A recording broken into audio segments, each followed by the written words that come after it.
Assalamualaikum warahmatullahi wabarakatuh. Bismillahirrahmanirrahim. Alhamdulillahilladzi hadana lihada wa ma kunna linahtadiya laula an hadana Allah. Wa asyhadu an la ilaha illallah wahdahu la syarika lah. Wa asyhadu anna Muhammadan 'abduhu wa rasuluhu la nabiyya ba'dah. Sallallahu alaihi wa ala alihi wa azwajihi wa dhurriyyatihi wa sahabatihi wa man ihtada bi hadihi wa tamassaka bi sunnatihi ila yaumiddin. Amma ba'd. Ikhwatal iman rahimani wa rahimakumullah. Pada kajian pekan lalu, alhamdulillah kita telah selesai menelaah tafsir surah Al-Qari'ah dan kesimpulan-kesimpulannya. Berarti alhamdulillah kajian tafsir juz amma di tempat yang sangat mulia ini sudah selesai dari surah Ad-Duha sampai An-Nas plus surah Al-Fatihah.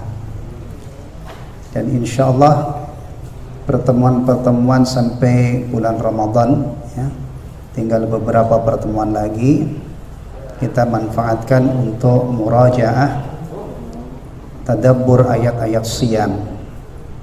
Saya katakan murajaah karena tahun yang lalu juga menjelang Ramadan kita manfaatkan untuk tadabbur ayat-ayat siyam ya, yaitu merujuk kepada surah Al-Baqarah. Sebelum kita sama-sama murajaah seputar siyam atau puasa melalui ayat-ayat siyam, barusan tadi saya mendapatkan kabar yang mengagetkan, kabar yang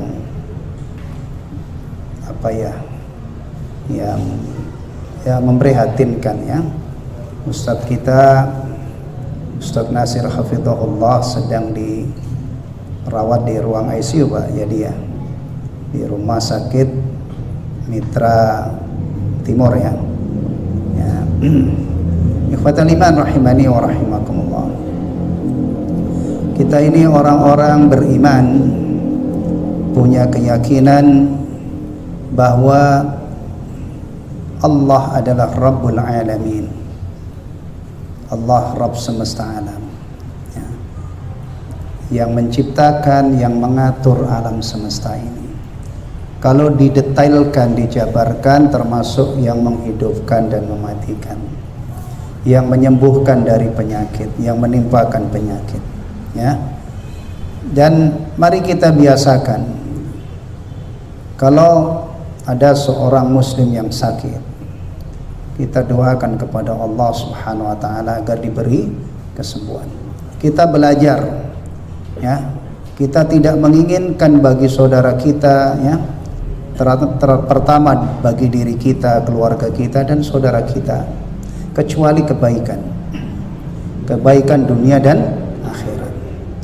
Nah, andalan seorang muslim ketika dia ingin meraih satu kebaikan atau ingin terhindar satu keburukan, dari satu keburukan dunia maupun akhirat, kebaikan dunia maupun kebaikan akhirat, andalannya adalah apa? Doa ya. Kita berdoa fokus ya, doa dengan memohon sepenuh hati keridhaan Allah Subhanahu wa taala. Demikian juga untuk ustaz kita yang sedang sakit ya, semoga Allah Subhanahu wa taala beri kesembuhan yang total, yang tidak menyisakan penyakit sedikit pun, sehingga beliau bisa kembali beraktivitas seperti semula. Amin amin ya rabbal alamin ya. Dan semoga beliau diberi ketabahan dan kesabaran, karena ketika sebuah penyakit Allah timpakan kepada hambanya dan hamba itu bersabar ya, dia akan mendapatkan balasan yang sangat menggiurkan ya, ampunan dosa dari Allah Subhanahu wa taala dan ganjaran yang sangat besar. Sampai ada ungkapan Kalau ini orang-orang yang faham ya, kalau yang nggak faham ya nggak sampai ke sini. Kalau seandainya orang itu ngerti besarnya ganjaran di balik penyakit, maka orang akan pada minta sakit. Tapi antum pernah nggak diajari oleh Rasulullah minta sakit itu ada nggak? Nah, jadi ketika mendengar pernyataan ini jangan nanti ba'da isya atau menjelang adzan dan iqamat antum doa, ya Allah timpakan penyakit, ya Allah kanker, tumor semuanya. Jangan. Kita mintanya apa? Afiyah. Allahumma inna nas'aluka salamatan fid din wa afiyatan fil jasad dan yang lainnya. Atau Allahumma afini fi badani, Allahumma afini fi sam'i, Allahumma afini fi basari. Ya, jangan minta sebaliknya, ya Allah timpakan penyakit kepada badanku, butakan mataku, ya Allah tulikan telinga. Oh, jangan. Agama kita itu mengajarkan kita sehat, selamat, bahagia dunia dan akhirat. Tapi kalau ada sesuatu yang sudah ditakdirkan oleh Allah menimpa kita, qaddarallah wa masya'a fa'al. Jadi kita ini dibekali cara mengelola keadaan baik dalam kondisi makmur, dalam kondisi dalam kondisi sempit, dalam kondisi lapang, dalam kondisi sempit. Syukur kala makmur dan bersabar kala kita menghadapi berbagai macam hal yang tidak mengenakkan, berbagai macam kesulitan. Baik, itu pengantar kita pada kajian malam hari ini ya. Baik, dan itulah dunia. Ingat saya pekan lalu itu habis taklim masih sempat ngobrol di luar sana ya. Baik, kita akan telah ya, ayat-ayat Siyam. Ayat Siyam itu ayat surah apa? Al-Baqarah ayat berapa? 183 ya. Sampai insyaallah nanti materinya ya, mudah-mudahan sampai ayat 187. Kita masih punya berapa pertemuan? Malam ini sudah Sya'ban ya, malam berikutnya ya, 4 ya. Itu Rabu pertengahan Sya'ban insyaallah saya safar ke Jepara, jadi tinggal 3 pertemuan insyaallah. Baik. Antum buka mushafnya, yang bawa mushaf ya, atau yang bisa mengambil mushaf yang ini antum ambil biar kepake juga ini ya, bagikan yang mau nyimak. Fadal dia.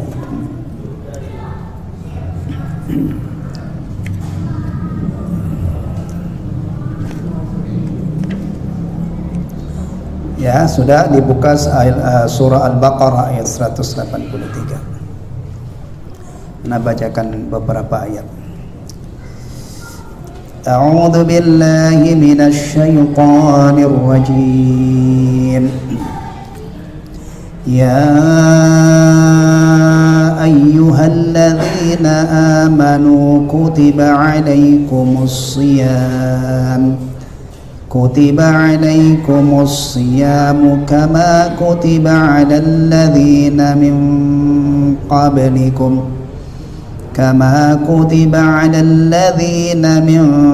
قبلكم لعلكم تتقون أياما معدودات فمن كان منكم مريضا أو على سفر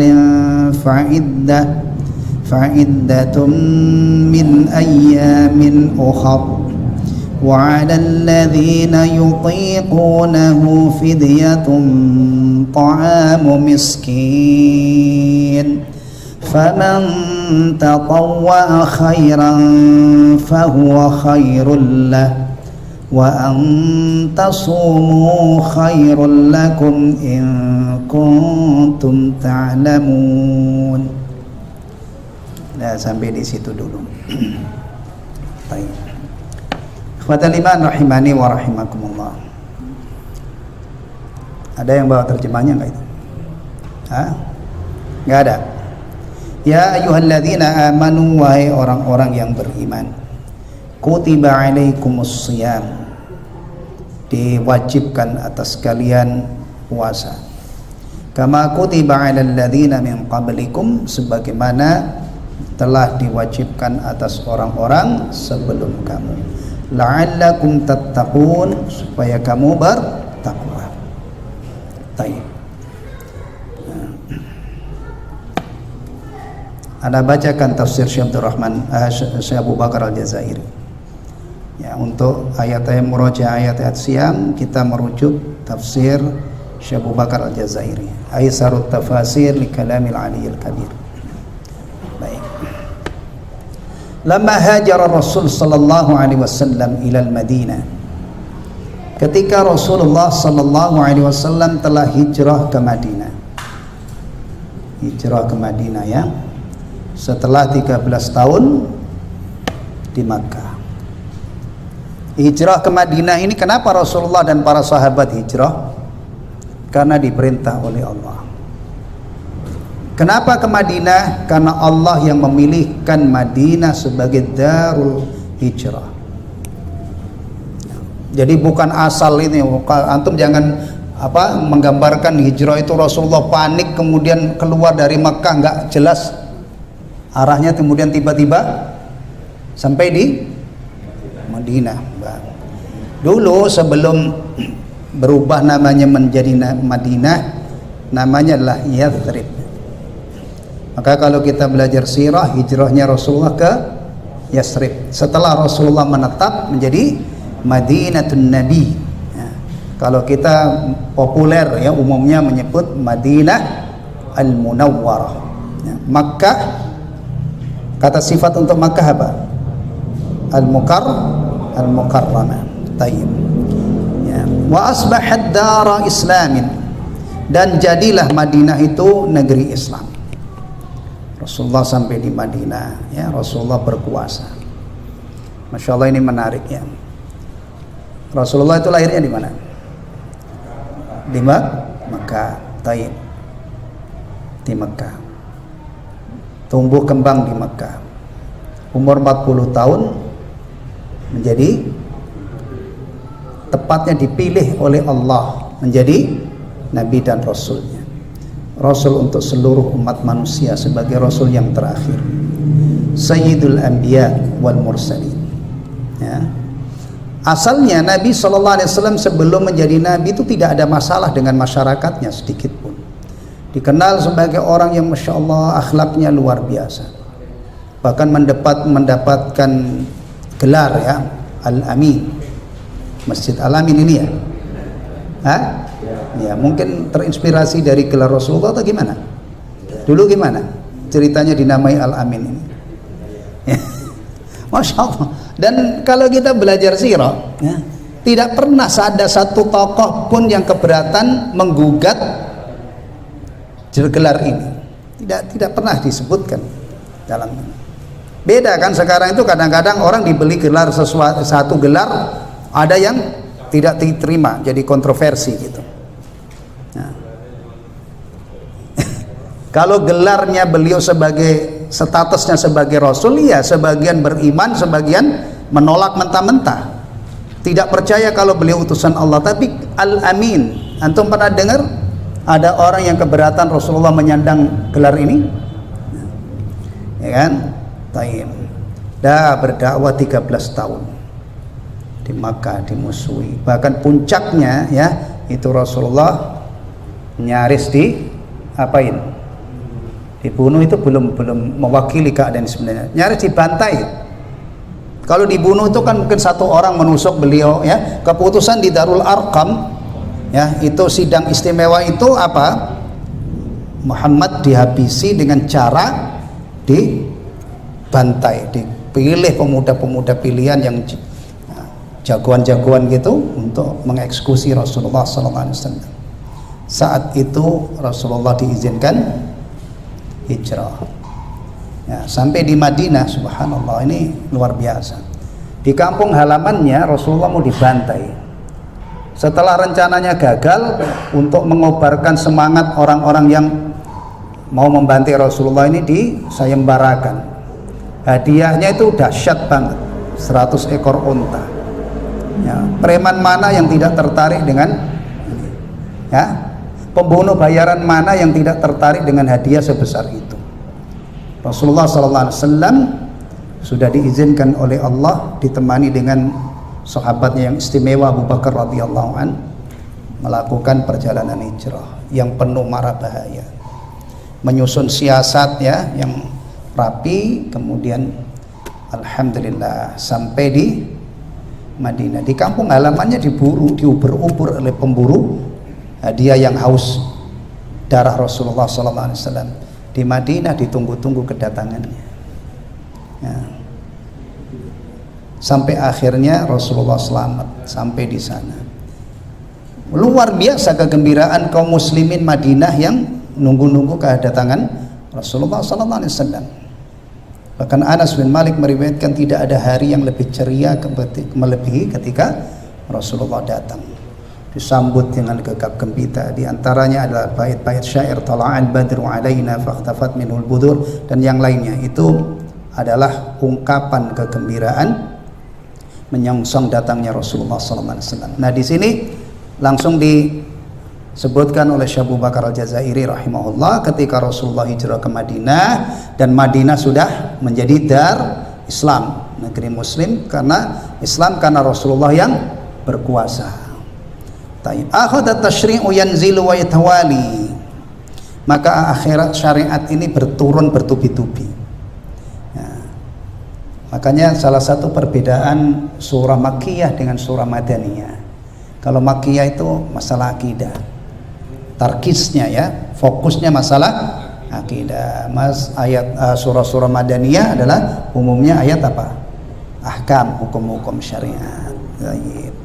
Wa fil ayati sabiqah kana hukmul qisasi wal wasiyati wa muraqabatillahi fi dzalik. Dalam ayat-ayat yang sebelumnya, sebelum ayat Syam ini, kana hukmal qisas wal wasiyah wal muraqabah, yaitu tentang hukum qisas, wasiat, dan muraqabatullah. Muraqabatullah itu maksudnya kesadaran bahwa Allah Subhanahu wa taala selalu mengawasi kita. Wa kana min a'dhami ma yakunu fil mu'min min malakati taqwa as-siyam, dan faktor yang paling besar pada diri seorang mukmin untuk menumbuhkan karakter takwa adalah siam. Maka fa anzalallahu ta'ala fardhas siyam, maka Allah turunkan kewajiban puasa. Berarti turunkan ayat yang berisi kewajiban puasa ini ya, fis sanati tsaniyati lil hijrah, pada tahun kedua Hijriah. Jadi kalau dihitung dari awal dakwahnya Rasulullah sallallahu alaihi wasallam, yaitu 15 tahun Rasulullah berdakwah, baru ada perintah puasa. Kalau sholat lebih dulu puasa apa lebih dulu sholat? Hah? Sholat. Kapan sholat diperintahkan? Isra Mi'raj, pada waktu Mi'raj, sepakat ulama. Jadi fardhiyatus shalah itu adalah diterima oleh Rasulullah SAW pada waktu Mi'raj. Inilah istimewanya sholat dibanding ibadah yang lain. Kalau tadi tentang siam, beliau katakan Allah turunkan kewajiban puasa karena melalui ayat ya, melalui ayat. Ayat ini juga melalui siapa? Kalau kita bicara ayat Al-Quran, malaikat yang ditugaskan membawa ayat-ayat Al-Quran dari hariban Allah, menyampaikan ayat-ayat Al-Quran kepada Rasulullah siapa? Jibril alaihissalam. Tapi giliran sholat Allah berkehendak lain. Allah perjalankan hambanya ya. Dan Allah menyebut Rasulullah hamba itu dalam banyak ayat. Salah satunya ayat Isra. Subhanalladzi asra bi 'abdihi laila, al-ayat. Allah menyebut Rasulullah itu hamba. Masya Allah ya. Jadi sudah benar-benar diakui. Kalau di sini kan biasanya ada pengumuman ya, apa pengurus masjid hamba Allah berinfak 100 juta, ya mudah-mudahan hamba Allah, tapi hamba Allah beneran? Ya kita berharap mudah-mudahan itu hamba Allah. Tapi kalau Rasulullah itu sudah asli Allah yang mengakui, dan ketika seorang itu sudah diakui hamba Allah, maka orang itu berada pun pada puncak kemuliaannya. Nah ini nih, hati-hati ya, sekarang ini sudah banyak orang yang lupa akan masalah ini. Bagaimana saya supaya diakui oleh Allah menjadi hambanya? Penting, taat, tunduk patuh kepada Allah. Sebagian besar kira-kira keinginan orang zaman sekarang itu apa? Kira-kira bagaimana saya supaya jadi orang kaya, ya? Ya nggak salah, nggak salah, itu nggak bertentangan. Artinya ketika kita fokus ingin menjadi hamba Allah, itu bukan harus kita menjadi orang kere, tidak. Dan dari dulu sampai hari ini orang-orang beriman itu ada yang jadi raja, ada yang konglomerat, ada yang fakir, ya. Jadi jangan salah juga kalau ibadah itu berarti nanti konsekuensinya saya nggak makan, saya nggak nikah, saya nggak punya duit, kan? Ya. Ya. Bahkan semangat orang Islam mencari duit itu juga integral dengan ibadah. Nyari duit untuk modal ibadah. Emang ada ibadah yang memerlukan duit? Ya banyaklah. Antum haji mau jalan kaki. Bahkan kalau jalan kaki pun antum paling daya tahannya nggak minum berapa kilometer. Kalau seandainya ada orang haji itu jalan kaki, nggak mau naik pesawat, kan tetap membutuhkan makan minum, ya. Maka ada ibadah maliyah namanya, ya. Taib. Balik ke sini. Sholat itu diwajibkan di suatu tempat yang kalau jaraknya itu berapa? Ya wallahu ta'ala alam. Dari dunia, dari Masjidil Aqsa ke langit dunia, langit yang paling dekat, langit lapis 1 ya, paling bawah, naik lagi 2, 3, 4, 5, 6, 7, berapa? Nah, ya jawab orang beriman ya, karena tidak ada penjelasan berapa jarak yang ditempuh oleh Rasulullah, ya berarti jauh banget. Berapanya kita tidak tahu pasti. Kalau ada orang mengatakan saya nggak puas Pak kalau tidak dijelaskan pasti berapa ribu kilometer, lah yang bisa memastikan segitu dari mana? Orang nggak ada dalilnya. Yang jelas perjalanan dari Masjidil Haram ke Masjidil Aqsa saja itu di zaman dulu katanya 1 bulan. Nah, tapi karena memang Allah menghendaki, maka terjadilah peristiwa yang luar biasa ini, ya, di sana, ya. Awalnya berapa Allah mewajibkan sholat? Awalnya berapa kali dalam sehari? 50 kan? Coba bayangin kalau kita ini seandainya sholat 50 kali, Masya Allah, ya nggak sempat tidur, nggak sempat inilah. Kalau di rata-rata itu per setengah jam kita harus, alhamdulillah akhirnya ditetapkan oleh Allah tinggal 5. Dan kita harus tahu 5 ini bukan ujuk-ujuk 5. Tadinya 50 dikurangi, tinggal 5 dan ganjarannya seperti mau ngurangin lagi. Ini harus diingat-ingat, maka jangan ujuk-ujuk 5. Ini harus dijelaskan supaya orang Islam itu ada semangat bersyukur, alhamdulillah ya Allah yang kau wajibkan itu ternyata bukan 15 kali, bukan 25 kali, cukup 5 kali. Maka sholat itu bisa masuk dalam kehidupan orang muslim dalam level manapun. Raja bisa, presiden bisa, menteri bisa, orang yang punya pabrik banyak namanya betul, konglomerat, perusahaan banyak bisa, apalagi cuman kita orang biasa. Apa alasan Anda tidak sholat? Ya kan? Ini itu tahun 10 Hijriyah, 10 kenabian. Kalau kita mengacu kepada pendapat Isra Mi'raj terjadi pada tahun 10. Tapi masalah tahun itu banyak versi. Tapi yang disepakati adalah waktu Mi'raj Allah fardukan sholat 5 waktu. Walillahil hamd. Ya. Taib. Nah,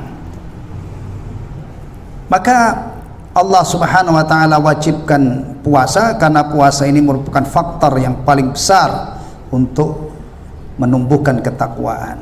Ya. Fanadahum bi'unwanil iman. maka Allah menyeru mereka dengan panggilan iman. Ya ayyuhalladzina amanu. Masyaallah ya. Ini antum perhatikan ya. Nidaur Rahman ini Nidaur Rahman, panggilan Allah, seruan Allah li ahlil iman, kepada orang-orang yang beriman. Masya Allah ya. Kadang-kadang kita baca ayat begini numpang lewat aja, nggak sadar bahwa ayat-ayat ya ayyuhalladzina amanu itu berarti seruan Allah untuk orang-orang beriman. Ini spesial untuk orang beriman. Siapa orang yang beriman itu? Nah ini perlu dicari kejelasannya. Nah orang sekarang itu ada mengatakan semua agama sama, semua beragama sama, semua agama sama, yang Islam, yang Yahudi, yang Nasrani, yang Buddha, yang Hindu sama. Hah? Berarti masuk semua. Ya ayyuhalladzina amanu itu isinya yang dipanggil oleh Allah, ada orang Islam, ada orang di luar Islam. Makanya kalau belajar tafsir itu tolonglah jangan sembarangan, rujuk ulama-ulama yang memang kapasitasnya ahli tafsir, sehingga kita itu mendapatkan kejelasan ayat-ayat Al-Quran itu melalui orang-orang yang memang layak untuk menafsirkan Al-Quran, ya kan? Nah kalau misalnya orang mengatakan semua agama sama, nah, apakah ayat ya ayyuhalladzina amanu itu berarti menyapa semua orang beragama? Nah, kriteria dasar orang disebut mukmin itu seperti yang antum ikrarkan setiap hari itu. Kalau antum rajin zikir pagi dan petang, raditu billahi rabba wa bil islami dina wa bi Muhammadin nabiyyan rasulah. Itu kriteria dasarnya ya, dasarnya. Ya, dia beriman kepada Allah, beragama Islam dan meyakini Nabi Muhammad adalah utusan Allah. Jadi kalau ada orang tidak meyakini la ilaha illallah Muhammadur Rasulullah, jangan pernah coba-coba antum masukkan ke dalam golongan orang beriman. Atau kalau orang itu agamanya bukan Islam, jangan sekali-kali antum masukkan ke dalam golongan masuk dalam ya ayyuhalladzina amanu. Adapun orang di luar sana dia mau ngomong itu urusan dia. Ya, urusan dia. Tapi kita memahami yang dimaksud ya ayyuhalladzina amanu, kriteria dasarnya adalah alladzina amanu billahi rabban wa ilahan wa bil islami dinan Muhammadin nabiyyan rasulah. Ya, taib. Ada banyak seruan ini ya. Ada 89 ayat kalau nggak salah yang diawali dengan ya ayyuhalladzina amanu. Ya. Wa alamahum, dan Allah permaklumkan kepada mereka annahu kataba alaihim siyam, dan bahwasanya Allah wajibkan atas mereka puasa. Kama katabahu ala alladzina min qablihim, sebagaimana Allah telah wajibkan puasa itu pada orang-orang sebelumnya. Minal umamis sabiqah, dari umat-umat terdahulu. Faqala kutiba alaikumus siyam. Syekh Abu Bakar Al-Jazairi itu ngumpulin ayat-ayat ya ayyuhalladzina amanu ya, dalam kitab tersendiri. Kitabnya Nidaatur Rahman li Ahlil Iman. Gak gede sih kitabnya, sudah ada terjemahannya juga, tapi nggak tahu sekarang masih diterbitkan nggak terjemahannya. Judulnya Nidaatur Rahman li Ahlil Iman, khusus mengupas ayat-ayat ya ayyuhalladzina amanu. Baik, ada yang menarik, kenapa yang diseru oleh Allah dalam puluhan ayat itu adalah orang beriman. Ya. Karena orang beriman itu hidup. Kita kalau mau istilahnya, ngecek diri kita, saya ini pantas nggak sebagai orang mukmin atau tidak, dari sini. Kita ini hidup atau mati, kita ini hidup atau bangkai, itu aja dulu. Apa bedanya orang yang masih hidup dengan yang sudah mati? Kalau orang mukmin itu hidup, dipanggil oleh Allah, dia akan memperhatikan panggilannya. Diperintah oleh Allah, dia akan perhatikan perintahnya. Dilarang oleh Allah, dia akan perhatikan larangnya. Diberi petunjuk oleh Allah untuk kebaikan dunia dan akhiratnya, dia akan genggam erat. Ya, ini ada kucing. Saya panggil, pus. Saya senang kucing, saya hobi kucing. Kalau di masjid ada kucing saya selesai. Di rumah juga anak saya dan saya itu hobi kucing. Jadi suka sore malam-malam gini nanti pulang ngasih makan di lapangan depan rumah itu kumpul 5-6 kucing. Kalau kucing itu masih hidup, panggil pus, bereaksi kan dia? Hah? Atau digini-giniin datang dia. Tapi kalau ada kucing saya panggil, dia nggak bergerak, diam. Saya curiga kucing ini apa? Mati. Atau sedang pingsan. Kita juga begitu. Ini ada hayya 'alas shalah, hayya 'alal falah, dengar ke telinga kita. Kemudian kita responsif, tanda kita hidup. Tanda kita beriman. Tapi kalau enggak dilarang oleh Allah, diperintah oleh Allah, enggak ada pengaruh apa, enggak ngefek, berarti mati. Ya itu aja. Makanya iman itu jangan kowar-kowar, saya mukmin, buktikan. Ya. Makanya kalau sudah bicara iman itu bukan tidak cukup hanya identitas beragama Islam, buktikan. Ya.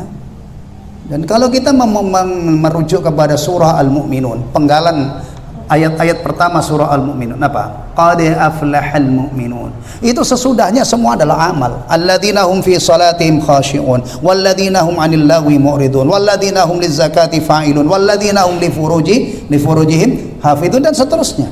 Amal semua, bukan ngaku. Ya. Nah.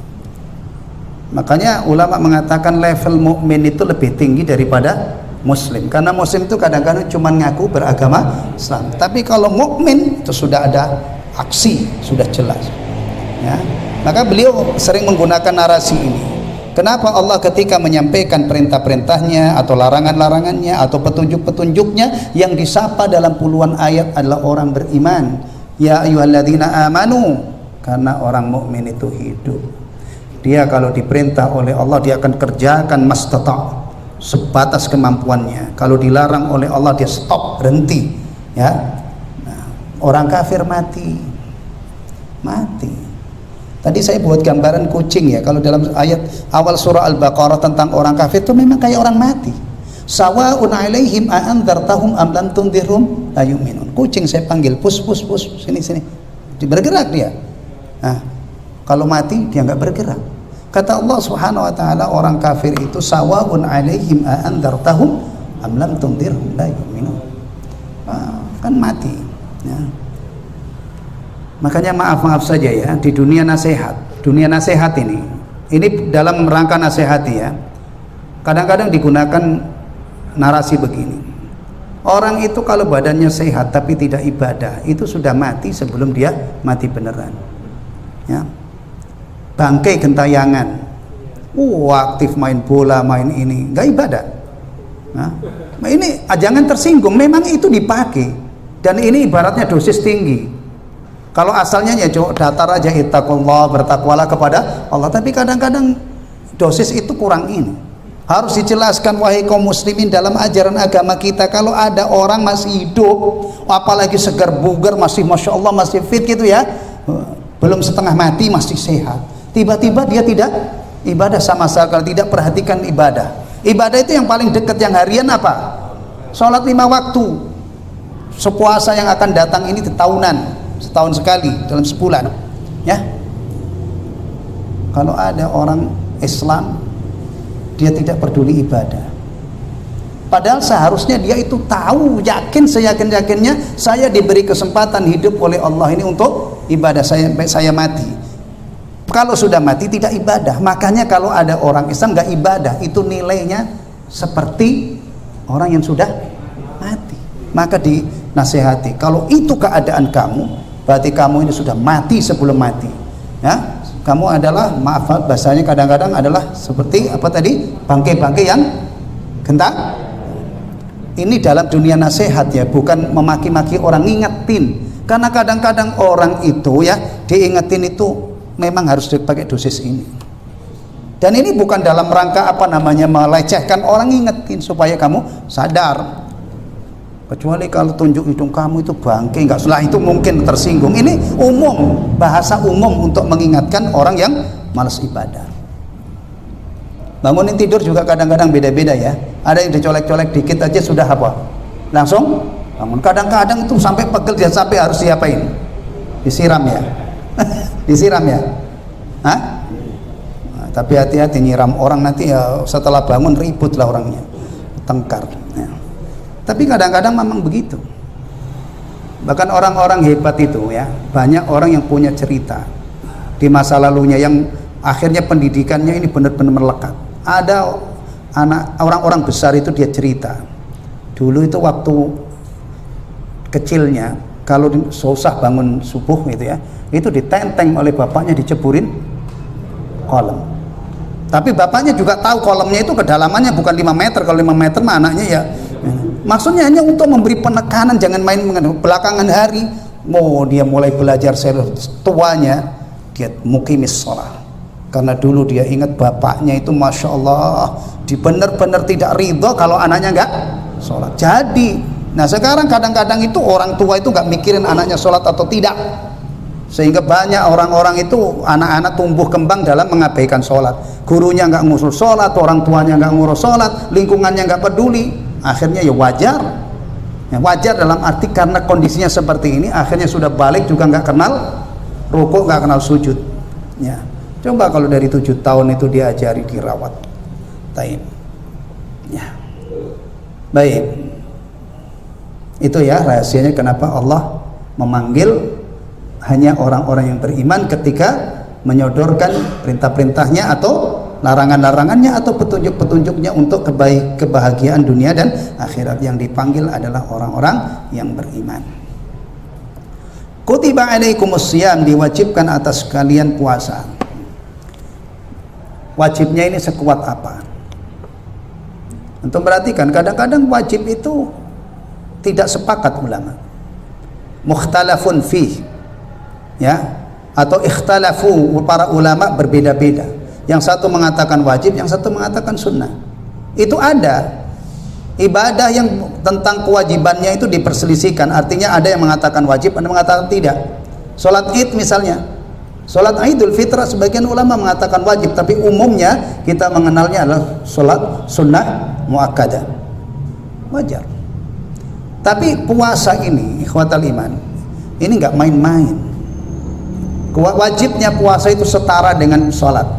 Wajib berdasarkan Al-Quran, wajib berdasarkan As-Sunnah, wajib berdasarkan ijma. Kalau ada seorang muslim dia mengingkari kewajiban puasa, murtad, keluar dari Islam meskipun dia puasa. Ada orang puasa misalnya, tapi dia meyakini ini nggak wajib, cuman saya iseng aja saya puasa misalnya. Misal dia puasa dari fajar sampai maghrib, tapi tidak meyakini bahwa puasa Ramadan itu hukumnya wajib, murtad, keluar dari Islam karena mengingkari fardiyah atau kewajiban puasa Ramadan ya. Atau kalau kita lihat lebih ini lagi, ini adalah ruknun min arkanil Islam al-khamsah, salah satu rukun 5 rukun Islam. Syahadah la ilaha illallah Muhammadur Rasulullah, menegakkan sholat 5 waktu, puasa Ramadan, membayar zakat. Puasa Ramadan apa? Bayar zakat dulu biasanya untuk menyebutkannya. Puasa Ramadan, bayar zakat, dan haji ke Baitullah. Rukun Islam, rukun ya. Tapi kadang-kadang ada orang mengaku Islam, dia tidak peduli sama sekali. Taib. Siam ini ibadah enggak lumrah, ibadah luar biasa. Yang namanya siam itu adalah imsak, menahan diri dari makan, minum, dan semua yang membatalkan puasa. Waktunya dari fajar sampai awal malam, sampai maghrib. Itu dikewajibkan atas kamu di bulan Ramadan. Nanti sampai di sini belum disebut-sebut Ramadan ya, baru disebut puasa saja gitu. Waktunya belum ya. Diwajibkan atas kalian stop makan dan minum dari fajar sampai maghrib. Itu berapa jam? Antum pernah nggak mengalami puasa itu cuma 6 jam? Antum di sini di negara kita ini 6 jam itu dari fajar sampai maghrib itu cuma 6 jam. Pernah nggak? Nggak pernah. Kecuali waktu kecil puasa beduk duhur, latihan itu bagus itu ya. Nanti kalau kecil sudah kuat duhur, dinaikkan sedikit asar ya kan.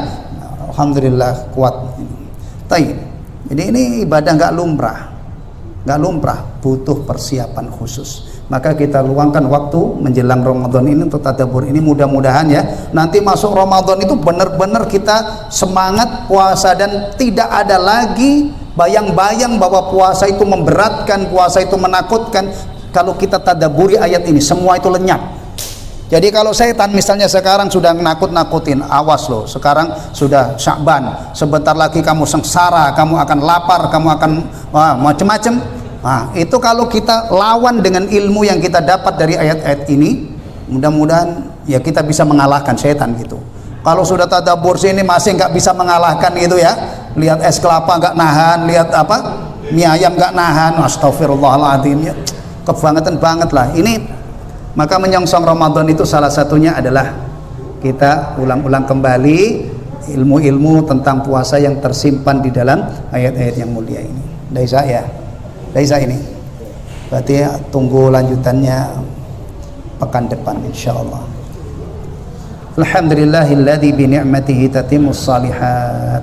Wa sallallahu ala nabiyyina Muhammadin sallallahu alaihi wasallam wa ala alihi wa sahbihi wasallam tasliman katsira. Subhanakallahumma wa bihamdika asyhadu an la ilaha illa anta astaghfiruka wa atubu ilaik. Wassalamualaikum warahmatullahi wabarakatuh.